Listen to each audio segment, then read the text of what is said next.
First on our agenda is prayers, and my compliments to Director Barker. He volunteered to bring back prayers to our meetings, and so he's our chaplain for the foreseeable future unless someone else volunteers. So, All right, stand. Father God, we thank you for a beautiful day. We thank you for the fact that everybody got here safely. Please bless this meeting with the ability of everybody to listen and to be respectful and to take into account other people's thoughts. Also to just do what is right for the community of North Harris County. I'd also like to thank God for helping Amber's husband get through his current medical situation. From what I understand, he's doing much better, and we thank you for your help in that. Please stand with him and with your family and make sure that they're protected. In Jesus' name, amen. Amen. So the pledges. I pledge Allegiance to the flag of the United States of America and to the republic for which it stands, one nation, under God, indivisible, with liberty and justice for all. Under the Texas flag, I pledge allegiance to thee, Texas, one state, under God, one and indivisible. Yeah. And happy Texas Independence Day. Thank you. It's time for public comments. We have one blue sheet so far. If anyone else wishes to make public comments, please sign up. But Mr. Jerry Roman.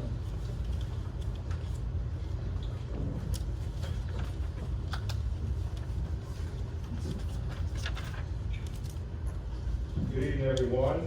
Jerry Holman, Water User Coalition, Harris County Freshwater Supply District 61. Kind of winging tonight. I got a bunch of subject matter, so I thought I would start with combo. Just the consideration of not wanting the city of Tomball, the largest user with the Regional Water Authority, to convert to groundwater is absurd and will cost everybody else a lot more money. It also sets a precedent that you don't want.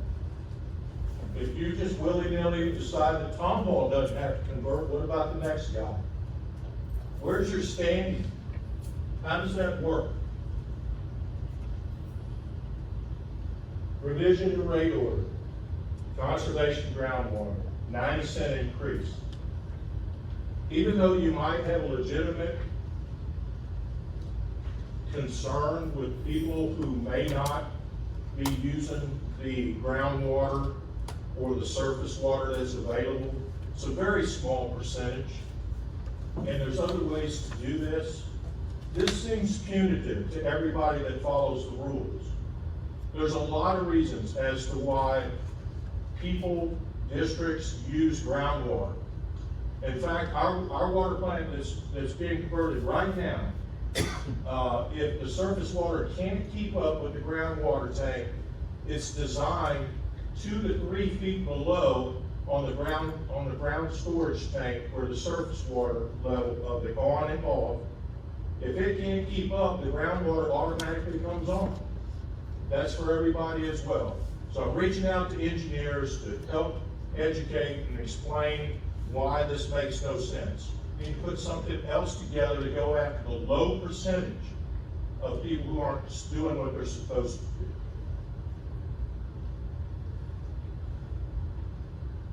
Rate study.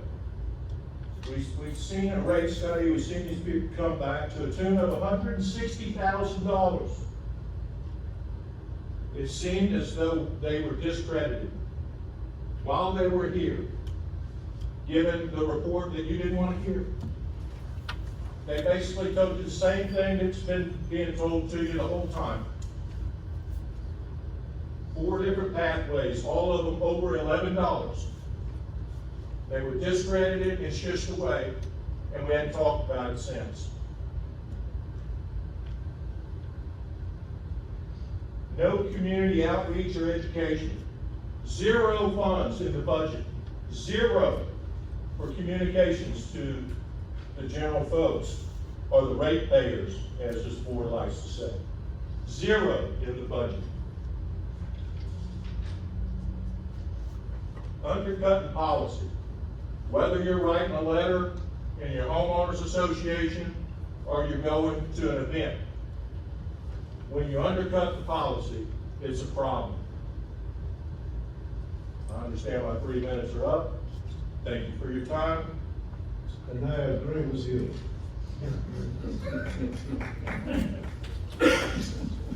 Thank you, Jerry. Do we have any others that wish to address the board from the public?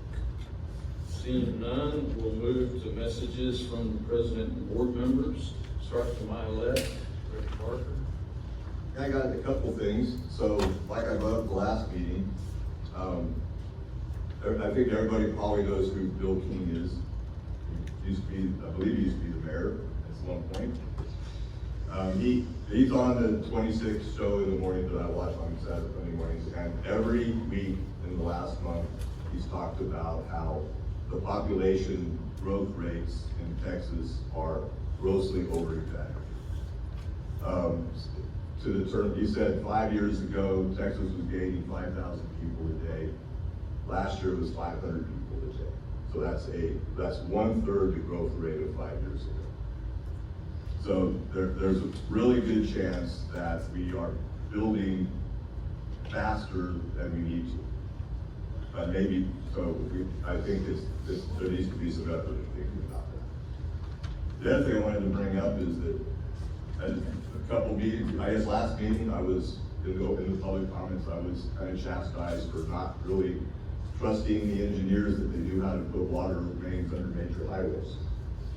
But then this last month, we had I-10 washout because of the broken water main underneath the highway. So I just thought I'd say that as well. Thanks. Okay, thank you, David. Director Rowe. Glad you're all here tonight. All those are online. I don't have anything tonight. Okay, Kelly. Nothing, sir. Well, if you haven't voted, you need to vote tomorrow. And then Wednesday, we will be free from all the advertisements. I've never seen so much money spent. And I don't think you're gonna be that lucky, Ron, because there's gonna be 4 or 5 runoffs. You're gonna get all Well, that stuff too. give it a couple of months. Let's get a couple of months. But, you watch the news, they only do about 10 minutes of news, 30-minute section. And the rest is just advertising, just over and over. Tell us what you really think. Okay, I don't really have anything to add on that, except, Ron, you'll probably get 2 or 3 more days of mail, because some of them will have mailed it late. Yeah. But, okay, any other comments from the board? Moving on to 4, need to approve the minutes from the February 2nd regular meeting. Do I have a motion? Move approval. We've got a motion from Director Fessler. Any discussion? Seeing none, all in favor say aye. Aye. Any opposed? It passes. Okay, Finance Director's report. Thank you. The financial report is as of January 31st, 2026. Your board packet and the website included all of the detailed reports, balance sheet, statement of revenue, investment report, operating budget comparison, and the planning report. And the design, engineering, acquisition, construction consultant, and expense checks are totaling $8,226,183.96, represented for your authorization and signature, and I'd like to request approval of the financial report authorization for payment for those. Just a quick question. I know if I look at it the right plot, the interest earned plot has gone down last couple of months. Do you have any words of wisdom as to what's triggered? January's, just the interest earnings, rates, and the use of funds. We are spending, to the tune of $8 to $10 million a month out of our construction funds. So balances was a little bit lower, in January than it was in December. Okay. I move approval. Move that we approve and pay the bills. Any further discussion? Seeing none, all in favor say aye. Aye. Any opposed? It passes. Thank you, Cindy. Number 6, the general manager's report. June, Amber? Come to the end of the first one. Okay, so as June pulls up the slides, we will be looking at the percent conversion in January. So you can see all the way over in the very farthest to the right, the green bar. So last month I reported to you all, we achieved roughly 26 MGD of surface water delivery in January. So when we accounted for the groundwater pumpage that was reported to us, we're at about a 35% conversion. So now we had within deliver slightly more surface water this year than we did this time last year. However, our percent conversion was lower, so we had more groundwater pumpage out in the system versus the surface water. We are in the process of connecting 24 MUDs and thank you to everyone for your patience of working through this. So we've got 24 water plants at the various MUDs that are being connected, and those are all scheduled to come online in the next couple of months. We have some that are going to come online here recently. So February deliveries were 22 MGD is roughly the number when I ran it before the end of the month last month. So we'll correct that at the end of the month, or at next year's board meeting. So 22 MGD, that's a little bit higher than February of last year, which was 21 MGD. Quick question, same question I ask every month. Have you gotten any more thoughts or gotten some insights as to why we're not pumping more groundwater after hooking up quite a few MUDs? So the MUDs have not yet come online. So we have only put on, in the month of February, we had a couple that went into startup and commissioning phase, so they started receiving water. So we had, so each water, the water needs to go through each pipe in sequence. So we've come to a point where some pipes and some MUDs are ready to take the water, but we have to wait for the upstream pipe to be fully done and tested and ready to go before we send it down to the next downstream pipe. So that's where we are focusing very heavily on sequencing. How can we get pushing the contractors, those are the ones holding up everybody else, so that we can get the water out to those water plants as quickly as possible. So we are scheduled, we've got quite a few that are scheduled for the month of March. So April, we should see a substantial jump then in water that goes out into the system, as we've got a lot of those 24 water plants hooked up by April. What about going into the summertime? Will we have almost all of them in summertime? So by summertime, you've got those 24 water plants will be fully hooked up, and that's when we should be delivering a lot more surface water. So that will be telling for us as far as that's your 31 and 35 series. There still is one water plant, or there might be 2 water plants left on 31 and 35 that'll get hooked up later on in the year. They're from the final little bit of construction that's needed. And then the next series that will be coming into construction is the 37 series. So we should be bidding out the first of those projects. Those we've all been pushing through, acquiring over 400 parcels on the 37 series. So that has taken a substantial amount of time to go through 400 parcels. And so those are the ones that are coming up to bid next. Okay, thank you. Question, we recently had one district that had not connected for several months and maybe close to a year, and we had to have some interaction with them. Are there any in this next batch that are connecting, who have indicated an unwillingness to take service work? To my knowledge, no, there isn't. Now, there is we try to be respectful of the special conditioning that's needed on their side. Oftentimes, the MUDs are not current currently on chloramines, so getting their systems converted first before we get them surface water. But that's important that we give them that time to get used to it and adjust their system before we introduce the surface water to their system. So we've been working through that. That's really the process we're in right now, is getting that process done to make sure that their systems are fully ready to go to accept the surface water. But so far, no reluctance from anyone that they would not take the surface water once the start of commissioning is fully complete. As far as ones that have recently been hooked up, has there been any kind of uptick in complaints or anything like that on water quality? You know, I haven't heard any complaints on the water quality side. I don't know about Brian or Jerry, if you've heard anything on your end. So no, nothing that's made it to us. How long does it take for them to do that chloramine phase, to get their system acclimated to it? Is it something they have to work on a month ahead of time, or a few days ahead of time, or?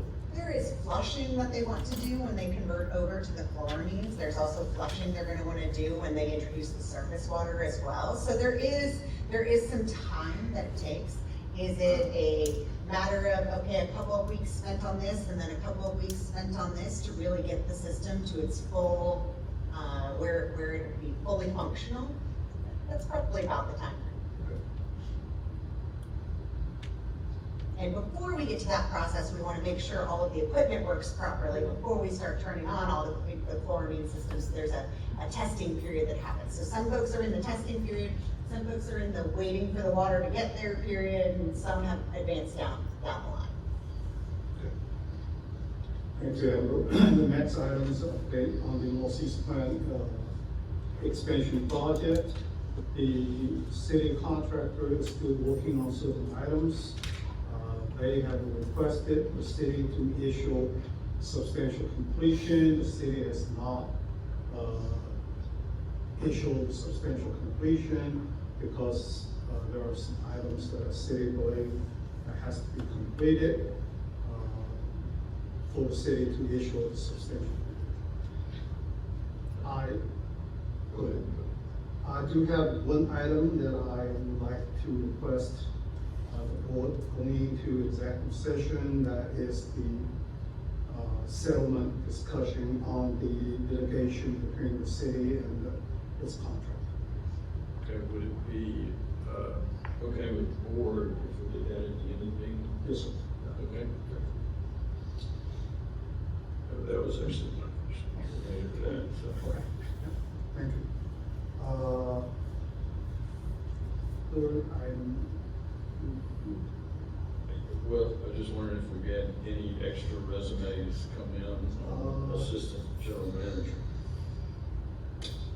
I received the one. Okay. So have we actually advertised that both locally and nationally? No, I haven't.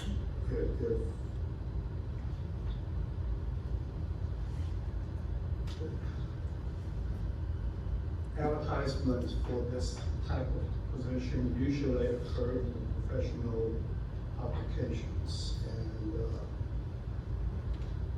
they are usually monthly or quarterly application. So if the board so desired, I can do that in the next application. I have a question. At the last meeting, he told us he didn't have any current plans to retire.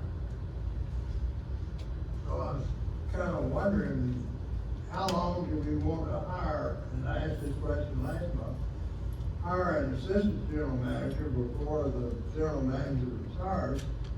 And I thought we came up with about 2 years. Is that the consensus of the board? I don't know that we took a vote or even came to a No, we consensus. didn't take a vote. Yeah, I heard ranging from 2 years, kind of the low end, up to even 5 or 6 years. Well, can we take a vote?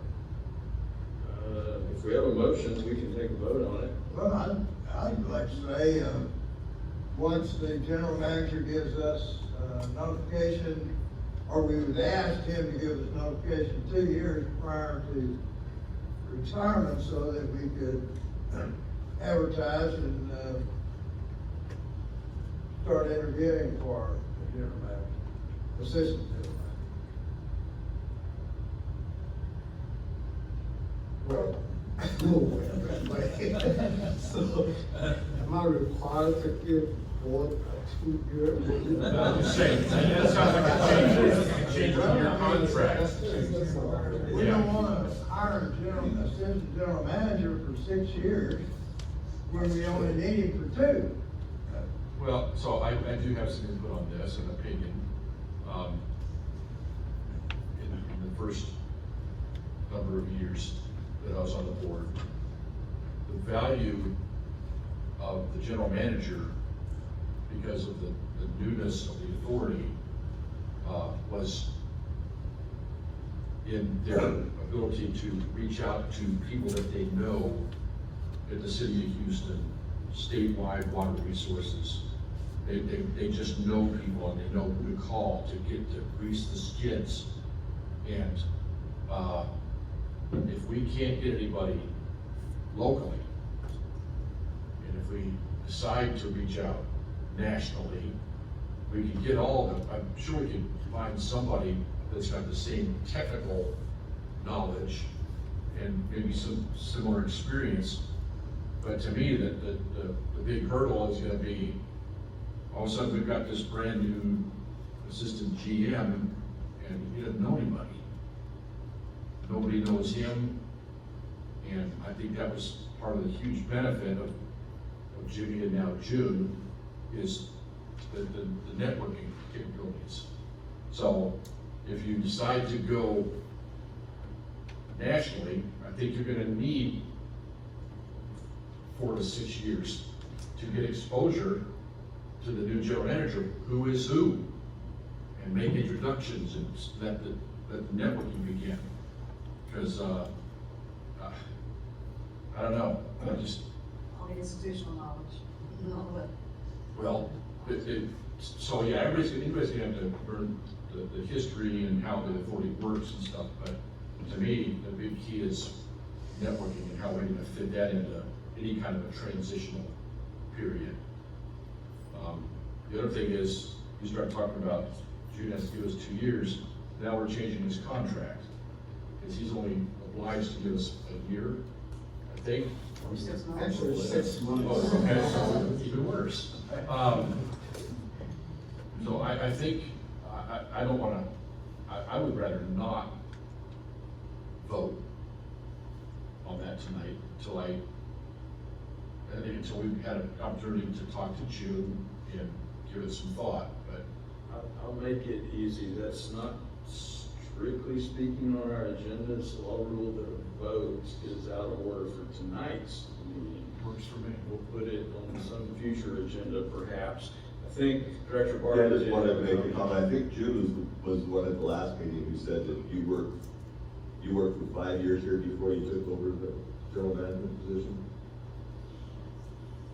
Correct.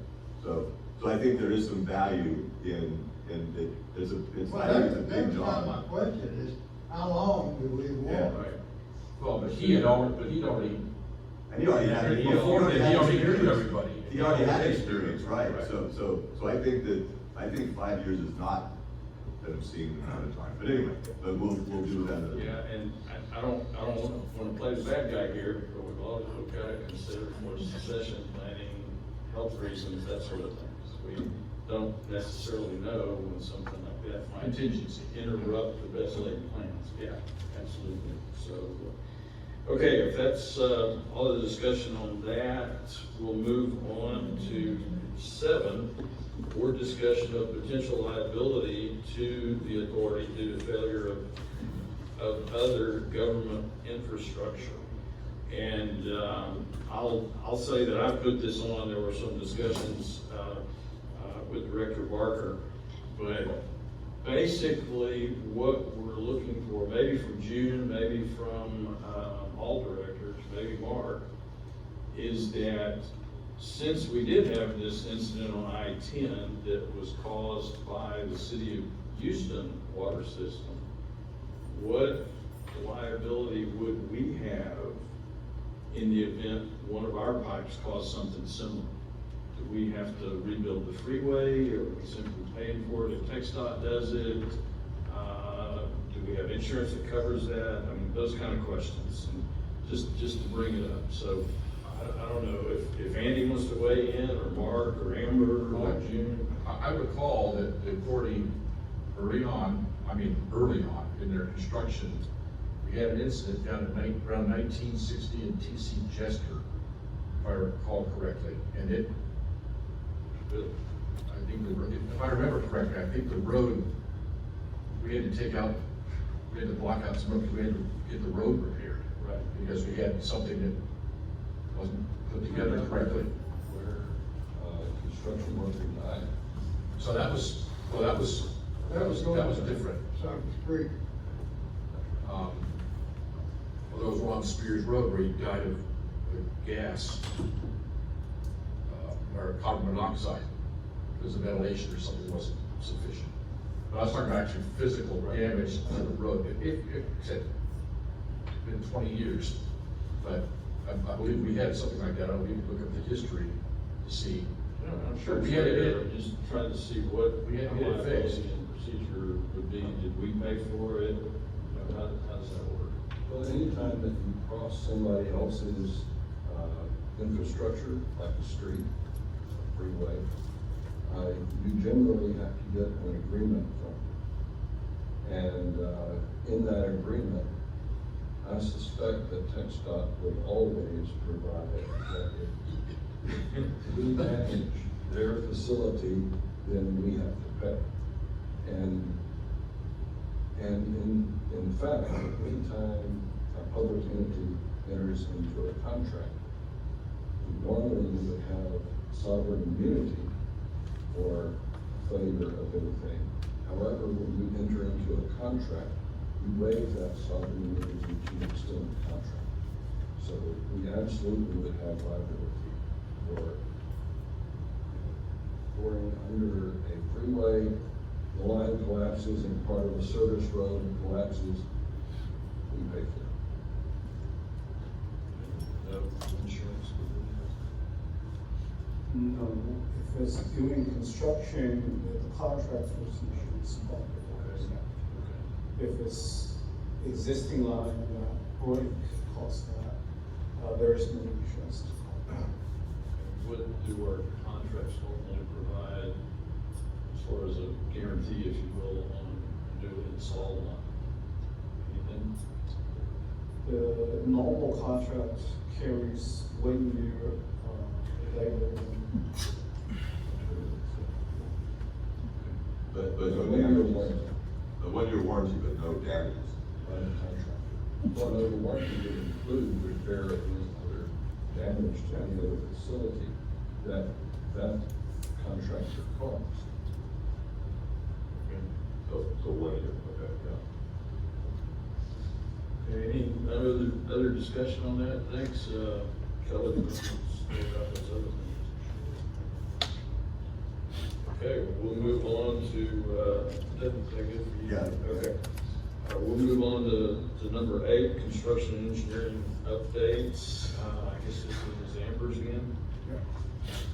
Yes, so we are talking again on our chapter 26 findings and declaration of public necessity. And if you need to click to the next slide, I can. So in your map book, Sorry. we both did it. I'll let you. We were both really excited. So in your map book, you will see an overview map that shows the route. Those, the blue that's up on the screen right now is what is going to project 39, the various water plants there. The orangish color is what is going to project 40. So you will see in your book, there are tabs that not only have this map, but it also has some detailed inset maps that show the route to each one of the water plants. And the ask at this point in time is for the board. Put this all up here because it's a big, long ask. You have a resolution that is in your package.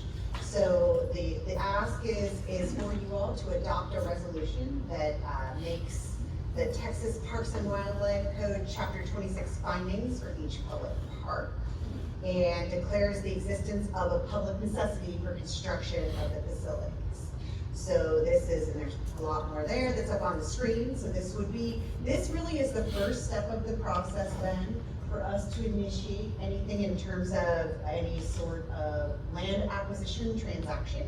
So this is the first step of the process in order for us to then go out and do survey on the folks' property. We need to first declare that there is a public necessity for us to construct these facilities.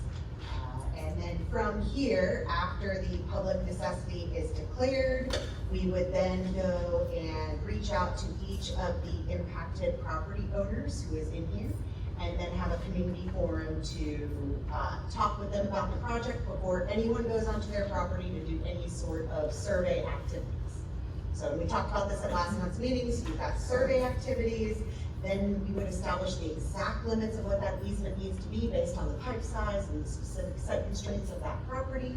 And then we would come to the individual we would send them a letter informing them of the Texas Landowner Bill of Rights, and then working with them to acquire the easement through their property that is whatever, here's the square that we need through your piece of property. So we need a motion with these findings of necessity and, what's the other wording? The resolution. All of that, so you got a resolution for the chapter 26 findings for the public parks and declaring the existence of a public necessity. Do I'll we make have a motion. Ron, thank you.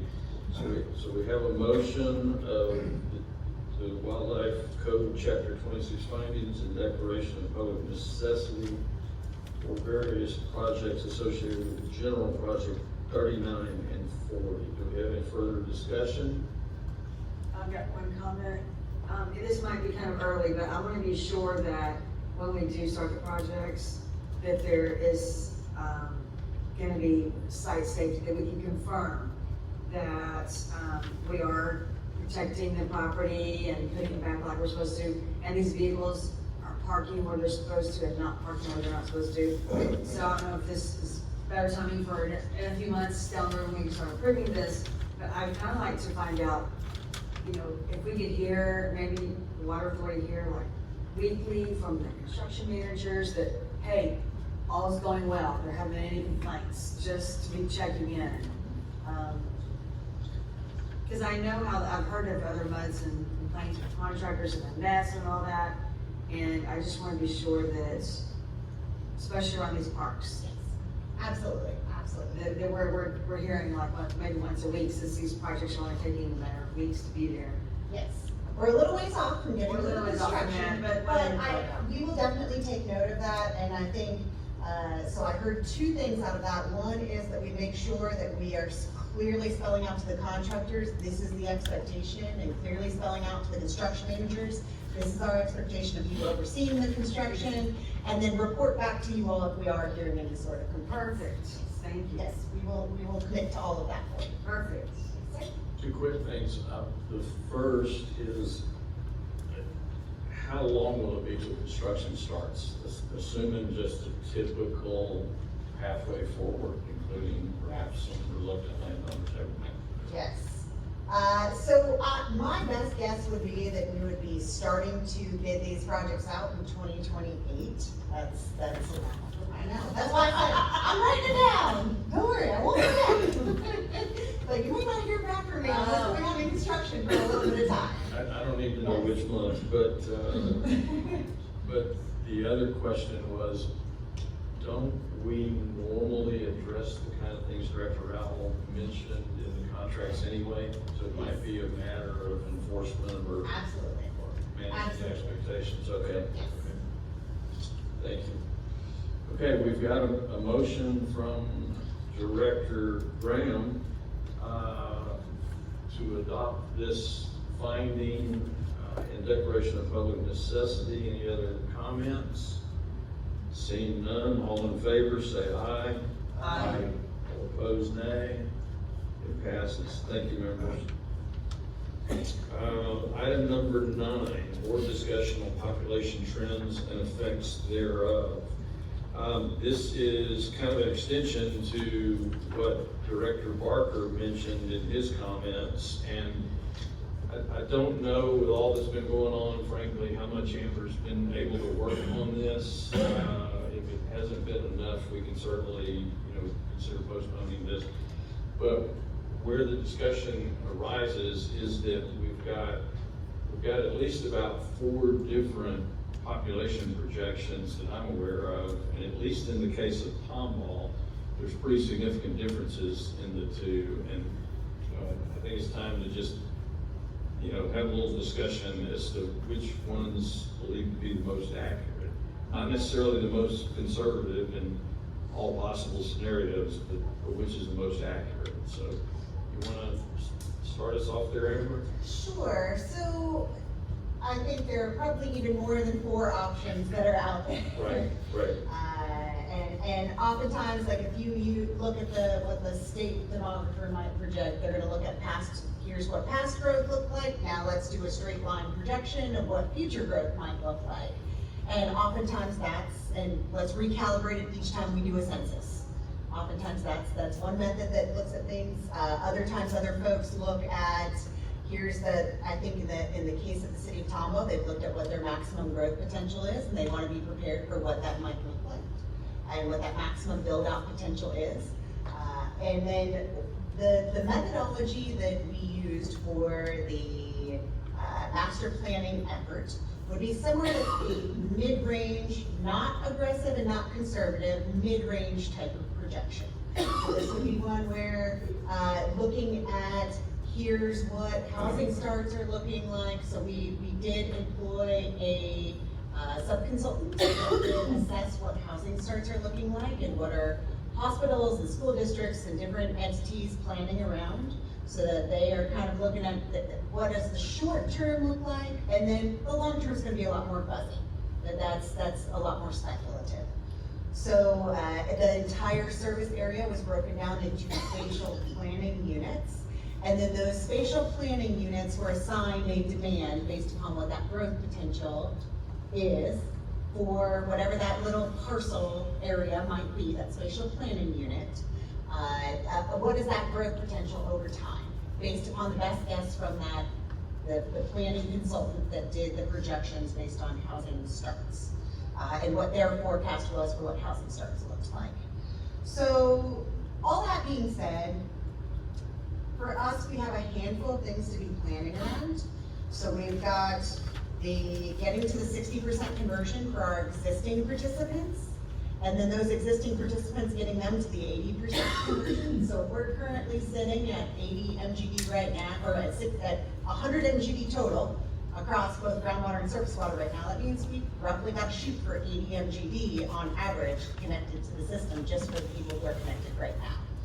Our growth numbers then are adding another, about another 15% onto that for growth.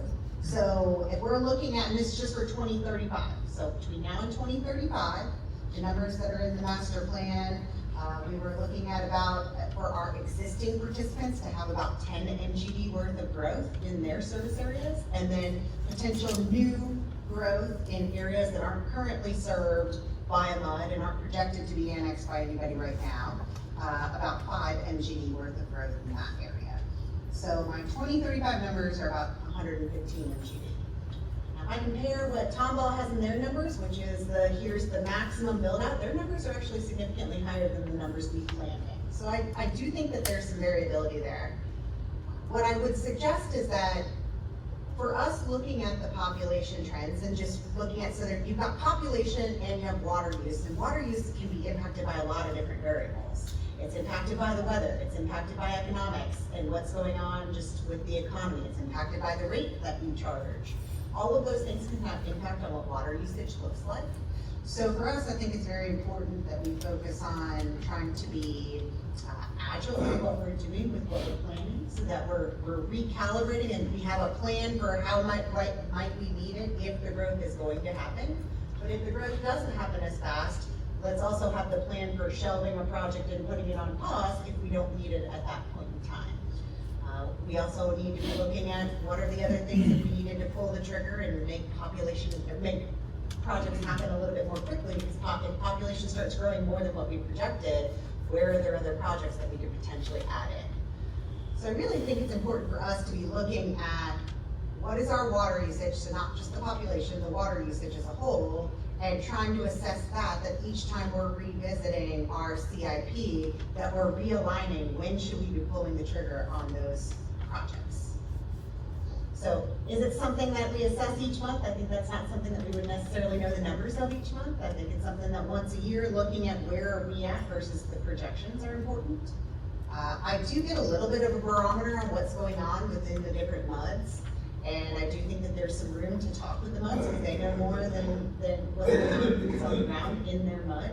The developer here in Harris County Improvement District 18, their intention is to have that fully developed in the next month.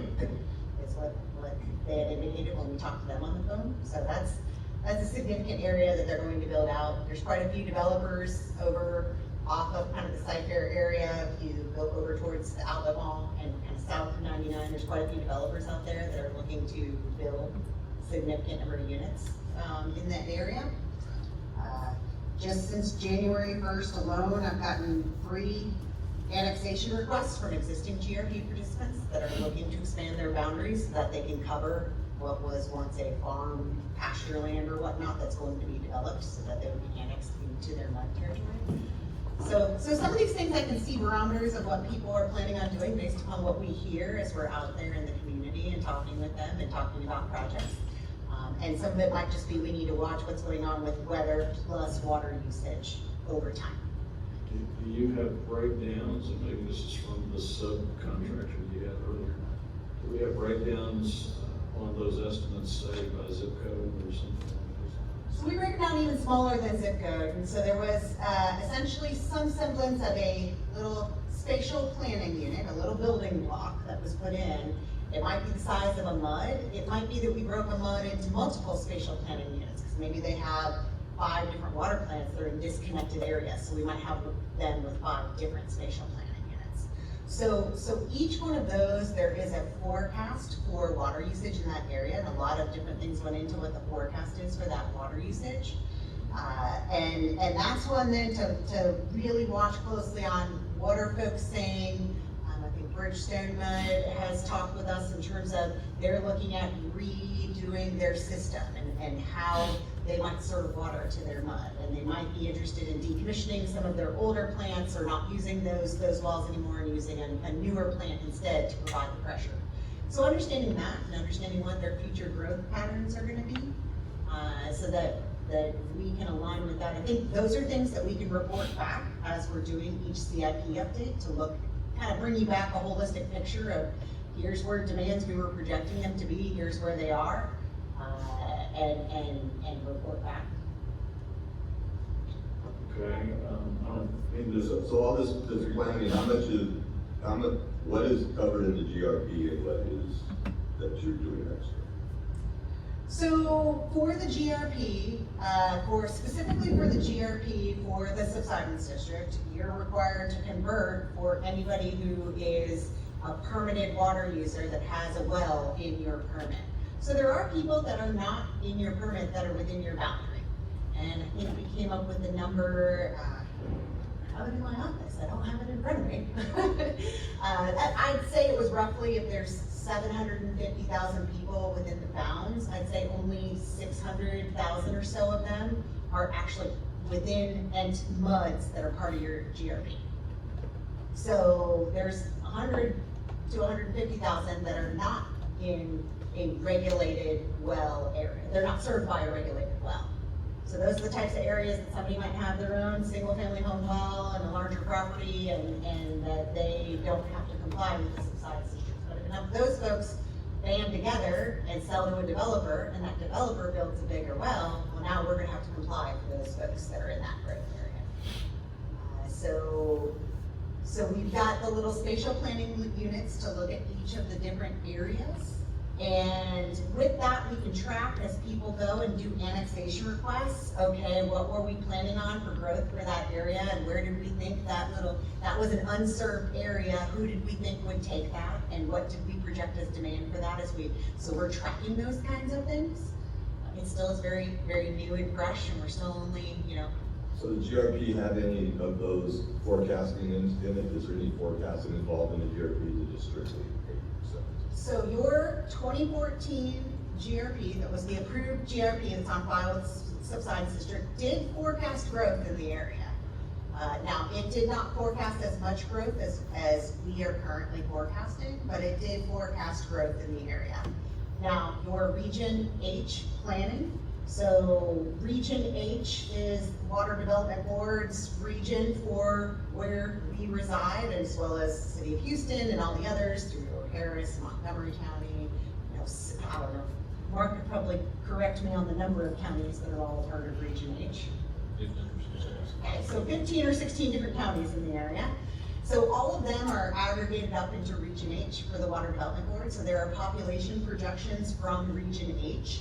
And so Region H also is projecting more growth than when you're in the current regulatory plan, or the current GRP, the 2014 GRP was based off of older projections at that point in time.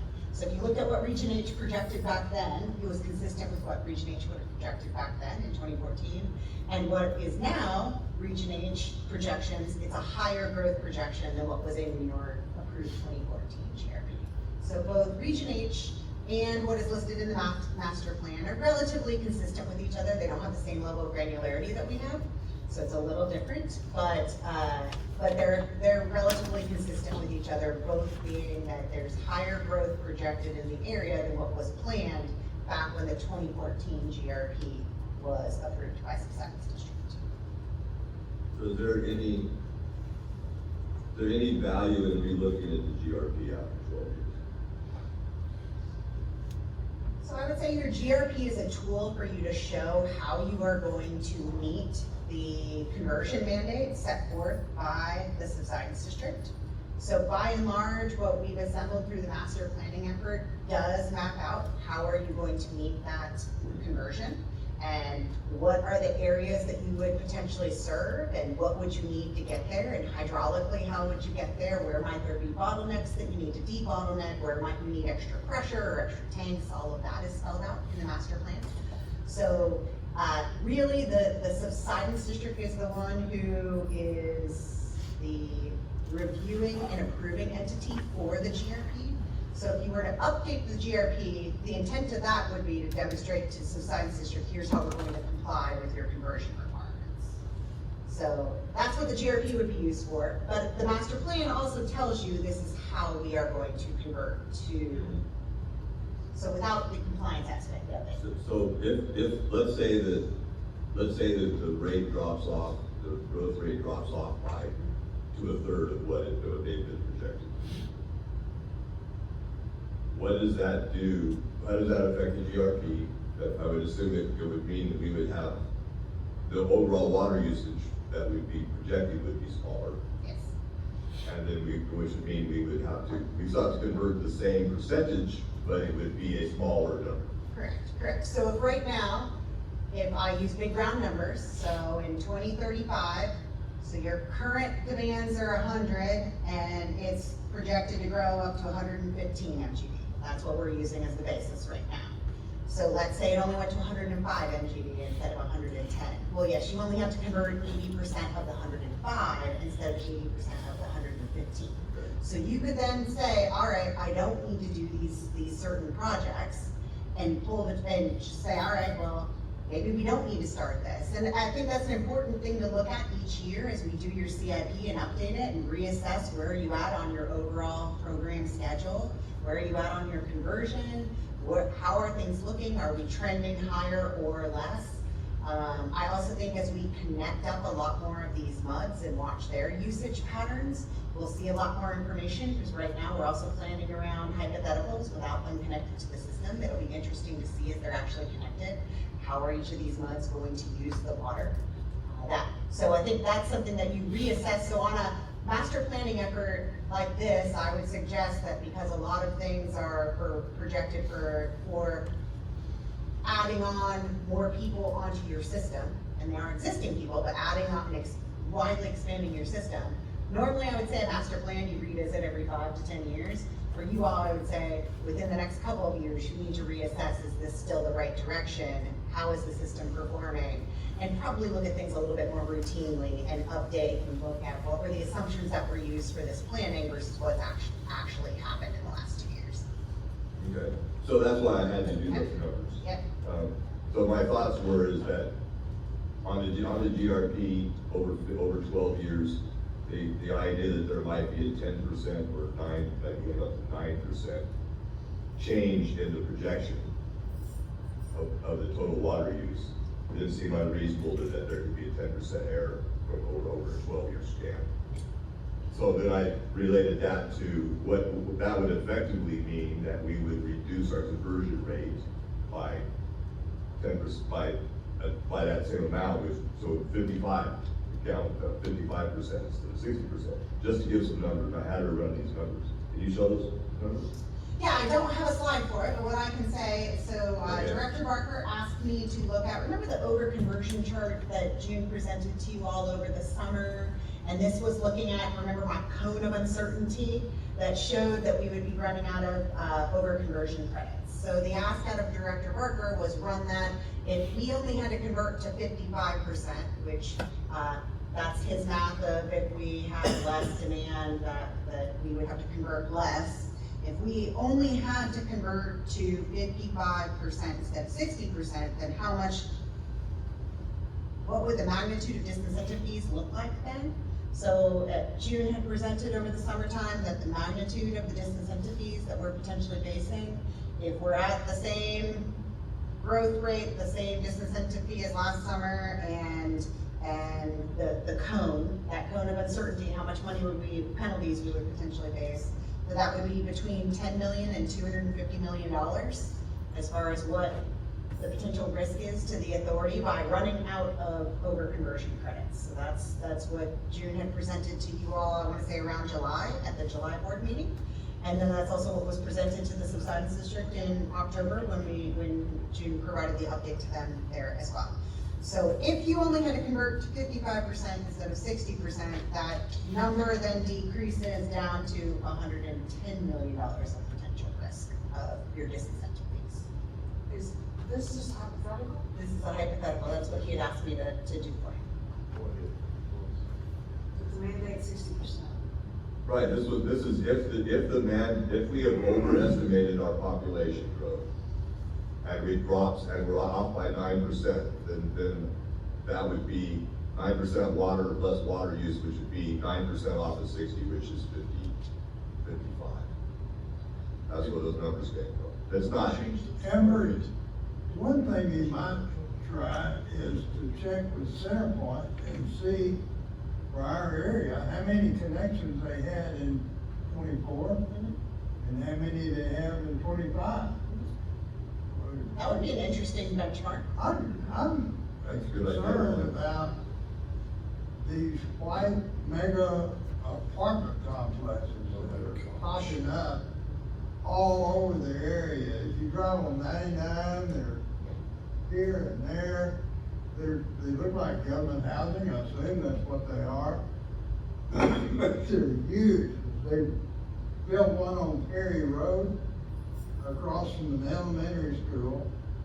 The elementary school is overcrowded, they can't go there. They're having to bus them about 3 miles to another school that is housing.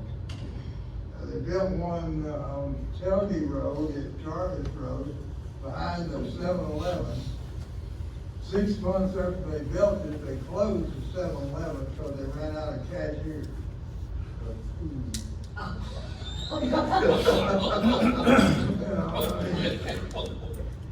Where are these things coming from? Do you have any contact with any? That's our growth. I like your thinking though. Yeah, I do think that there are probably some other avenues that we could research in terms of, I think maybe Centerpoint does have information on demographics that they've got out there. That would be interesting to look at if they've got their projections of what they think things are gonna look like. Where has it been historically and where is it going to go moving forward? Okay, go ahead. Yeah, Amber, thanks, Ron. I actually had in my notes jotted down to ask a very similar question, so we're kind of thinking alike there, but a slightly different wrinkle to it. How do our numbers comport with the county numbers? And then I was thinking in a broader sense, industry. So HEB, Lowe's, people who have really sophisticated models on predicting populations. How do our numbers compare to those? So I will say the people who did our population projections down to the little boxes, the SPUs, the spatial planning units, that was performed by Zonda, formerly known as Metro Study. They are the people that did the projections for HGAC, which is all of underlying the traffic in the area as well. So for the roadway projections, they're the ones who have done for HGAC, this is what they project population to grow as well. So they're a very reputable and well-known name in the industry in terms of who we worked with. And so that one I can tell you, it would likely be consistent with, I haven't overlaid them to each other. We would have different looking, what they might look down to the zip code, and we look at a little bit more granular little widgets. But if you added them together, one would think that they would all add up. So they have their own databases that they're looking at, but they do advise private sector industry and folks that want to develop properties. Here's where we think growth is going to happen. So exactly to what you're speaking to, the Lowe's and the CVS that's being speculative, buying up a piece of property so that they can construct there in the future. So this is that same group is who we utilized for the service. But not to say that there aren't potentially others that are out there. I would say that the state does things a little bit differently. I'd say the state is a little, maybe not as accurate, not as granularly accurate. So they might look at here's what's going to happen with Harris County, but not necessarily looking at our specific area compared to other areas of Harris County. Okay, well that's good. And maybe related to that, I don't want to give you too much work, but I know you got a staff of engineers that do whatever you say. Get lots more assignments. Keep them coming. Well, is there a way we could tie a bow onto this by, I'm thinking in my mind, a comparison plot that shows these different groups and their projections and how they've changed over time. Kind of like oil prices get shown like that from time to time. So I think that would be really helpful to tie a bow around this. One last thing, I think I know the answer to this, but I'm gonna ask anyway. Do any of those projections, I know they're looking at population growth, do any of those projections take into account the pricing signal if we get to $11.40 a thousand?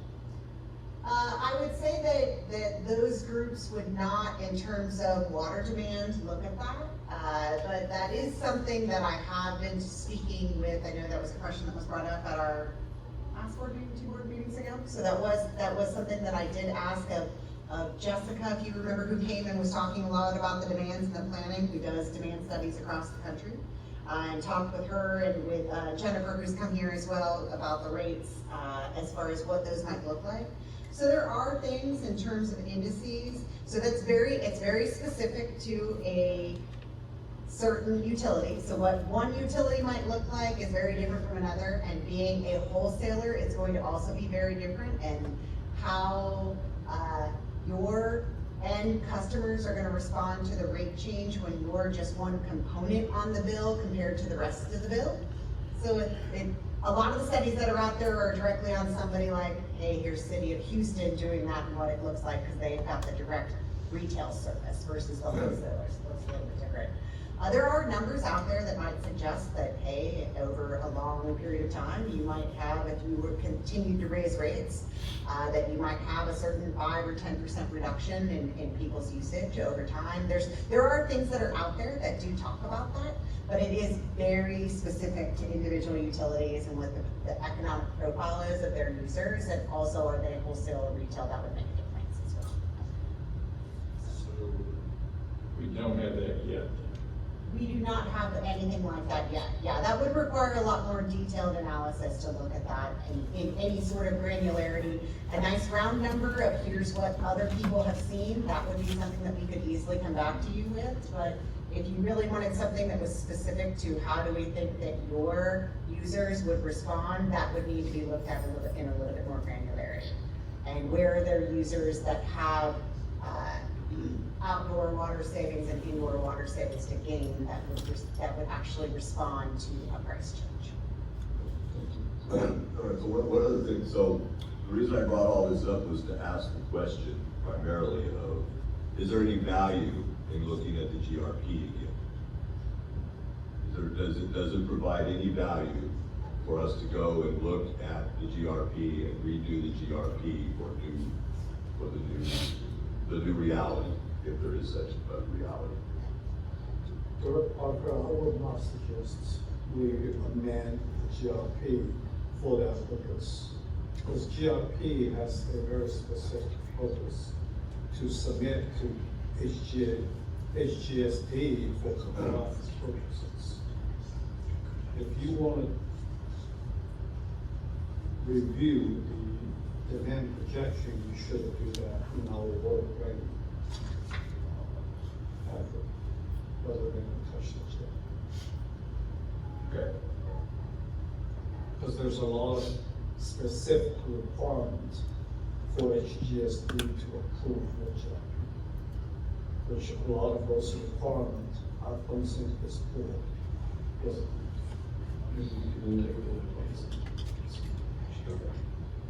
Wants to into a lot of the data.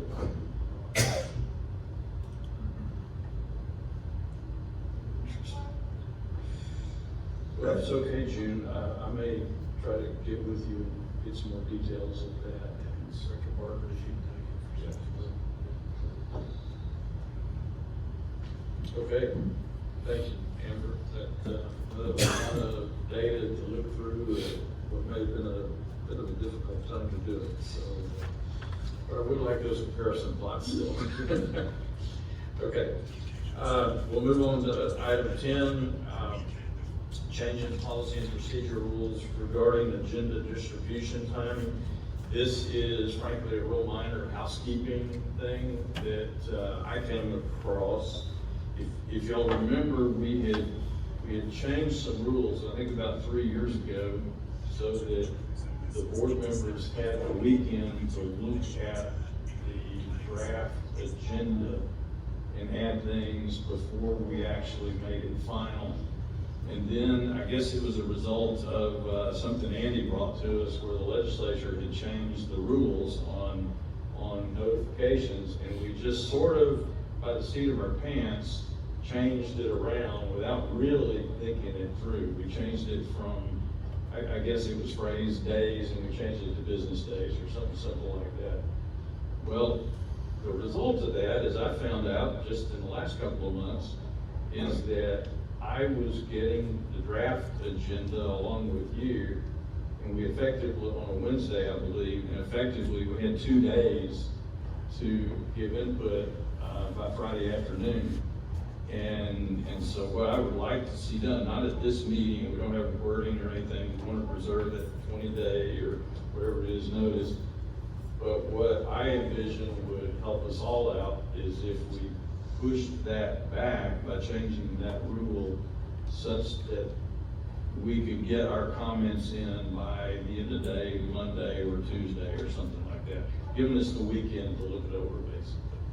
And that's what we had, I think about 3 years ago, and something about when this legislative change came about, we kind of lost that. So that's all that's about. We don't have to vote on anything today. I wanted to let y'all know, and if you're really against it or for it, either one, let me know. But I was going to suggest that Andy and Zach draft something up that would give us that extra weekend to consider the agenda.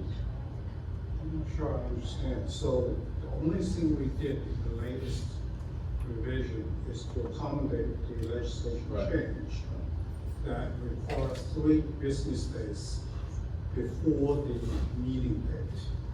So you follow rules, this is 3 days prior to the meeting, including the rules. So what we did, the latest change is to move the days forward, not to count Saturday, not count Sunday, not to count Monday. So we moved 3 days over and account for the possibility a holiday fall on Friday. So we estimate the Thursday before the board meeting is the deadline to post the agenda. And then we move the first day that you will receive the draft, 3 days or 4 days prior to that.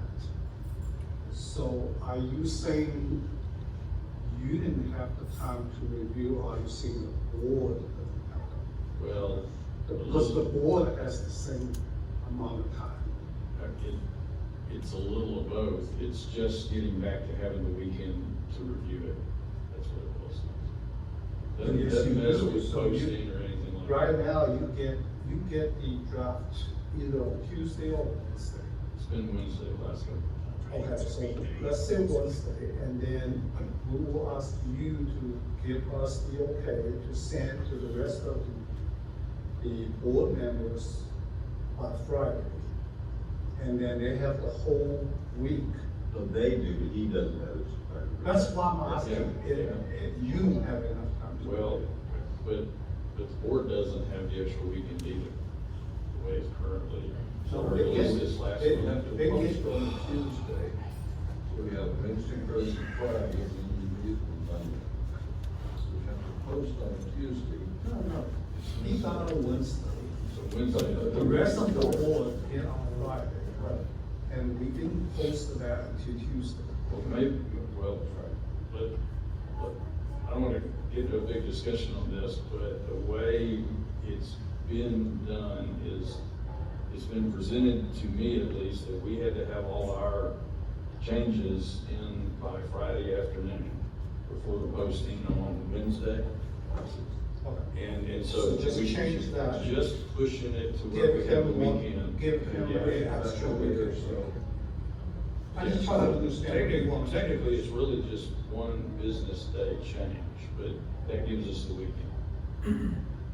Well, the board still has the weekend, Yeah. because The if board we get it still- on Wednesday, then we send it to the board on Friday, and then the board has until noon on Tuesday or something. That's to correct. give comments, Yeah. and then we post it. Well, on Tuesday. that's not the way it's been the last month or so. But let's just clean it up. Let's make sure. Let's just clean it up and make sure. Yeah, that's all. Okay, we'll move to 11, board discussion of potential future agenda items. We just discussed one. Any others? Anybody want to talk about? Okay, seeing none, the next regular meeting is tentatively scheduled for April 6th. And with that, unless anybody has any final comments. Executive session. Oh, we have executive session, I'm sorry. We have executive.